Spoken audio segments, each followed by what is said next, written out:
always just that. Thank you very much. Defending. I think it's like.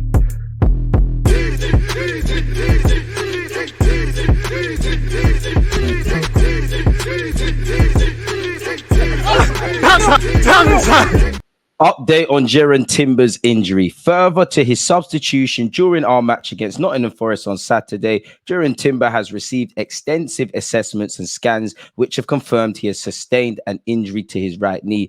Jaron will undergo a further detailed assessment and review with a consultant in coming days to assess the full extent of the injury in order to determine the next steps. A further update will be provided in due course. Everyone at the club will be focused on supporting Jaron at this time. Not the news you want to see, not the news you want to see on Arsenal.com, people. Now, it's peak, isn't it, really? Now, I urge no panicking. Injuries happen. We have to cope with this. Injuries are very unpredictable. And to be fair with you, Arsenal haven't had an easy start in that regards this season. It's well known Nelson is not at full fitness. Neither is Zinchenko. Even the likes of Tomiyasu, Saliba and Declan Rice, 3 players have said it themselves. It's a bitter pill to swallow for Timber. Obviously, it makes us quote unquote weaker. The more healthy players, especially the ones that Mikel Arteta actually signed and wants to use, the less of them available, the weaker that makes our squad. But where one gap opens, another opens up. What I would say with this injury to Timber, it's a kick in the teeth, especially because we've got other injuries and especially because it's at the start of the season. And obviously where Timber's concerned, he's 22, just signed for Arsenal Football Club, a club of his dreams, got on like a house on fire, with respect to Declan Rice and Havertz, probably the more publicized transfers and the wider talking points. Timber has actually been the one, in a lot of people's opinions, that's been thriving on the pitch at left back, centre half, right back, it being a Euros year, him being 22 and just starting in the team.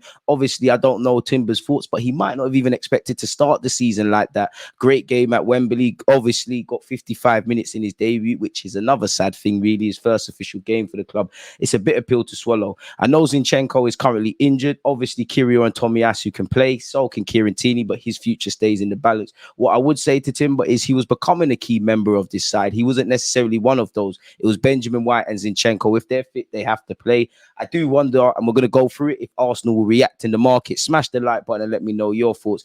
We have to be prepared for this. While I'm upset for Timber, and I'm obviously upset for Mikel Arteta and every Arsenal fan, and we all saw the rumors on the socials. When the news breaks out, you're hoping for an update with Arsenal. It's an L, it hurts, but we're going to have to get on with it, really. It's as simple as that. We need to focus on getting 9 points on the board come the end of August, beating Crystal Palace and Fulham. We have Manchester United in September. It would have been lovely to have Timber in that regards, especially when you're playing those tricky wingers that Manchester United deploy. Who knows? Timber might have even played right back. Benjamin White only really drops a stinker against Marcus Rashford. We're just going to have to get on with it, whether that's reacting in the market, whether that's not letting Tierney go or signing players. I'm pretty sure we've now been linked with a couple of defenders in the wake of this. I wonder if Arsenal will move for a defensive body again. The Fresnedars, the João Cancelos, these lot were linked with us early doors. It is also kind of hurtful because obviously, Arsenal, logically, I know 40 odd million isn't the biggest transfer fee, but think about it. You spent 40 million quid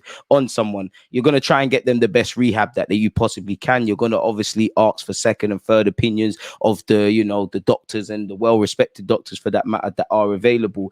Again, in that statement, people, it said extensive assessment. So he's probably had several opinions and now we have to move in the due course. And clearly I'm no doctor, but days and weeks kind of determine how his knee reacts and how ultimately we react to obviously giving him treatment and then how that reacts to when he can play a game of football again. Some fans will say, why the hell did he carry on?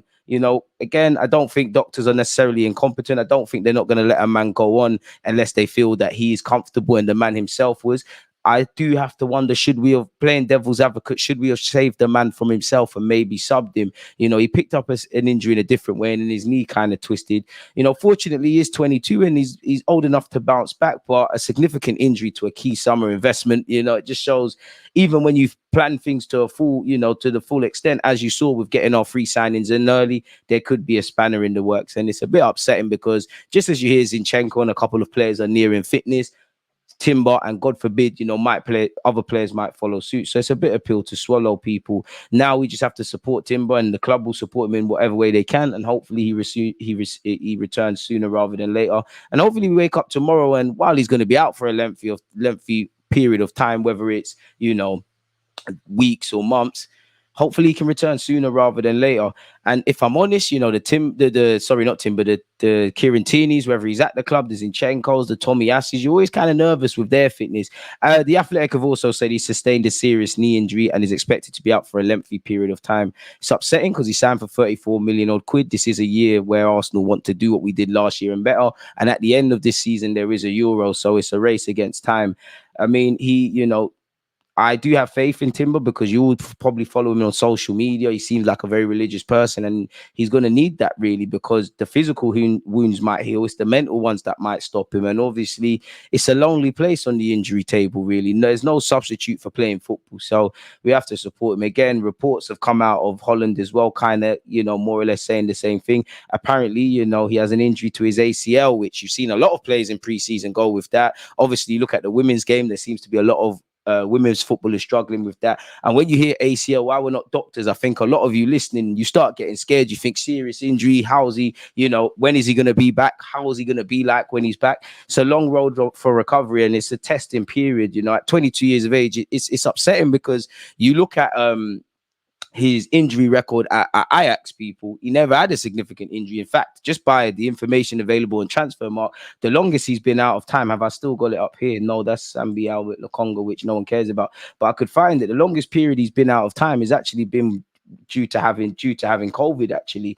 So some critics might say, do you know what, it would be Arsenal's luck, people. Where is Timber? Again, I wasn't planning on speaking about this, but I mentioned it. There he is. Because I think he was a real player for us. Really, it's a bit of an L. How do you detailed information? Is there a way to look at injuries? I'm kind of hotting up myself now. You know what? Let me do it the other way, just so we can paint a picture. Injury transfer mark. Just get a link. It's faster this way, people. Smash the like button and let me know your thoughts. Again, it is obviously upsetting news. You don't want to hear this, but one thing I'll give Arsenal is we do seem to have depth. Obviously, Timber is a great option and probably on paper one of the first names on the team sheet.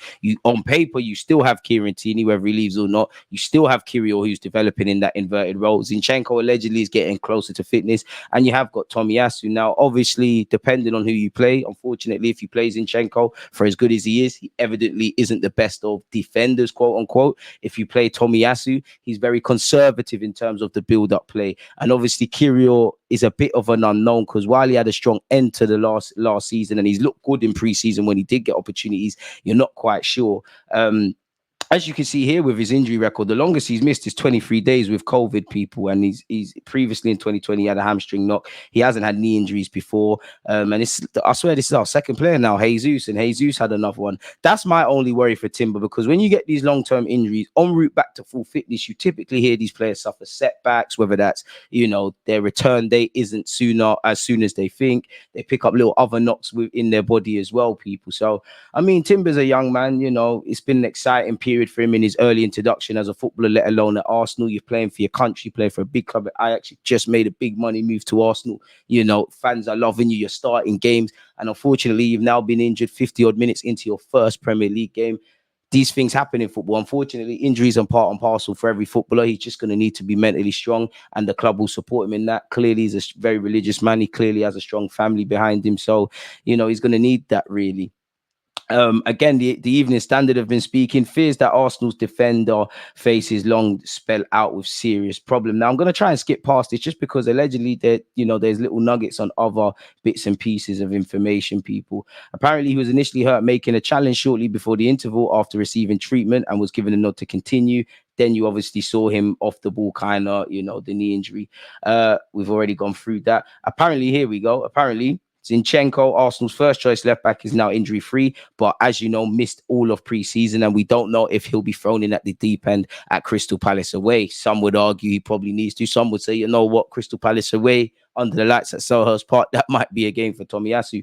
Gabriel's been linked with a move to Saudi Arabia. Now, we don't know what's going on in the background. Gabriel has signed a new deal allegedly and is a key part of Arsenal's squad, and prior to the weekend played 70 odd games on the trot in the Premier League. But for one reason or not, Arteta said tactically we don't really know what's happening. Again, tactically, I think he needs to play against Crystal Palace, but he's been linked with a move to Saudi Arabia. The Gunners are aware of interest, but it remains to be seen whether they would be open to selling, having having previously rebuffed interest in the Brazilian centre-half. Apparently, he's the latest big-name star to be linked with a big money move to Saudi Arabia. I don't know how that would boost your chances of getting in the Brazil squad, and I think you're too early in your career to want to make that move. But that's from a footballing point of view. If they offer you money you can't refuse, then you got to get it done, really and truly. You've got a kid to think about. And I know you're earning a lot of money as a professional footballer, let alone in the Premier League, but the Saudi money looks different.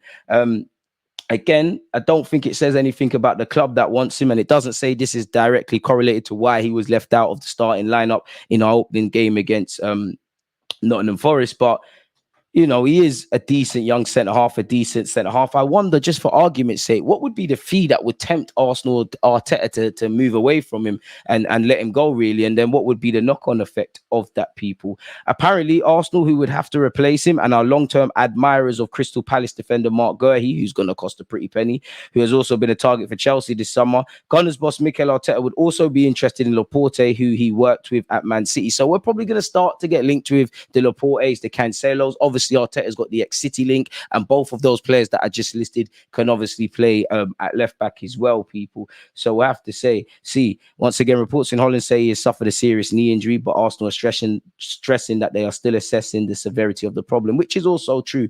We haven't been told, not that the club is also clear when they speak on Arsenal.com about how long someone's going to be out for, just like with William Saliba, but the club have to pick their words wisely. If they act too optimistic in that statement we just read, you know what fans will say.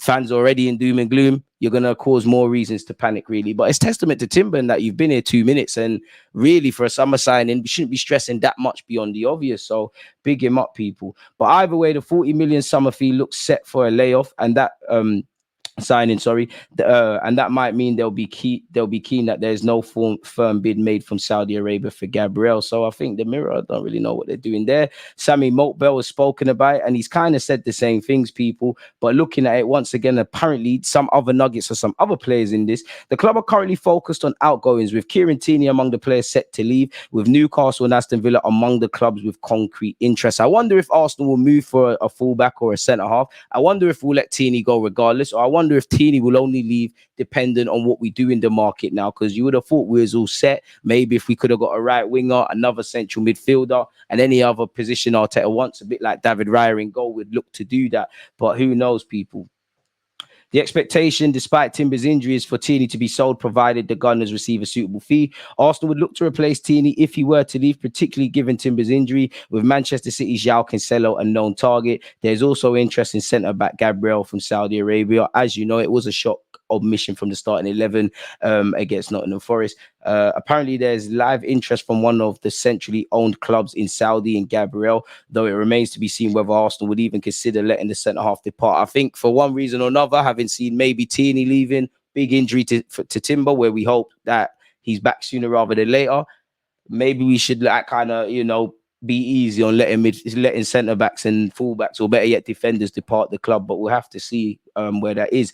Earlier today, Secret Scout said, I understand AS Monaco are in pole position to sign Balogun from Arsenal. West Ham are also interested. We all know Inter Milan were interested but couldn't pay the fee. We've known Monaco have been in dialogue with Arsenal, and we've heard West Ham, Brighton, Leipzig, and these clubs are interested, but no offer's been put to Arsenal's feet to reject or accept. So, as I always say, everybody's interested in everyone. Talking to agents, doing the personal terms, bidding are completely different things, people. Moving away from that, once again, allegedly Monaco are in pole position to sign Balogun, while West Ham are interested, and Arsenal are demanding 50 million quid for the player. Again, West Ham seem to be getting Mohamed Kudus. Now, I've covered this before. Check out the other videos, but big up West Ham if they do get an exciting player. But Brighton looks definitely more of an attractive proposition right now. Why didn't you go to Brighton, and what makes West Ham the club for you? I don't know, but we'll have to see. Once again, Tierney's still expected to leave, and apparently a known target is João Cancelo. Even though you read some reports, he seems set to sign for Barcelona, people. But I'm sure some fans wouldn't mind another versatile defender. So once again, you're probably seeing the same things we've gone over. Allegedly, Fabrice Hawkins, who works as a journalist for RMC Sport, has said Besiktas have made a 3-year contract offer to Pepe. Arsenal now need to decide whether to terminate his contract to allow him to join Besiktas. So a 3-year deal for a 28-year-old is a decent move, and you're still old enough to go to Saudi Arabia. And again, it remains to be seen if Arsenal loan him out again and pick up a fee and cut up some of his wages to the other club, if we are able to get a transfer fee and his wages are fully, or if we'll just have to bite the bullet call it, rip up his contract, and then Pepe, you're free to do what you need to be done. Again, the market's still just under a month away, so things could be done. We have been linked with Asu Fati, courtesy of rumors out of Spain. I don't know how credible those things are. Allegedly, the reps of Lokonga in the meeting with Burnley did not meet expectations on personal terms, and the loan move is now more complicated than expected. Monaco still have an interest in Lokonga, but there's nothing concrete so far. I mean, you know what? Balogun him, double deal. Let's get it done. Once again, Gabriel has been linked with a move to Saudi Arabia, and we've actually been linked with Barella of Inter Milan, but I'm pretty sure a lot of you don't believe that clickbait nonsense. So yeah, let me know your thoughts on Timber. Let me know your thoughts on Gabriel being linked to the Middle East and anything else we've discussed. Do we need another defender? Do we just stick to our guns, really, regardless of Timber's injury? Let me know your thoughts in the comments. Don't forget to hit the like button, check out the rest of the videos, and subscribe if you haven't. God bless you all. Stay blessed, stay safe. One love. So it's always just that active defending. I think it's like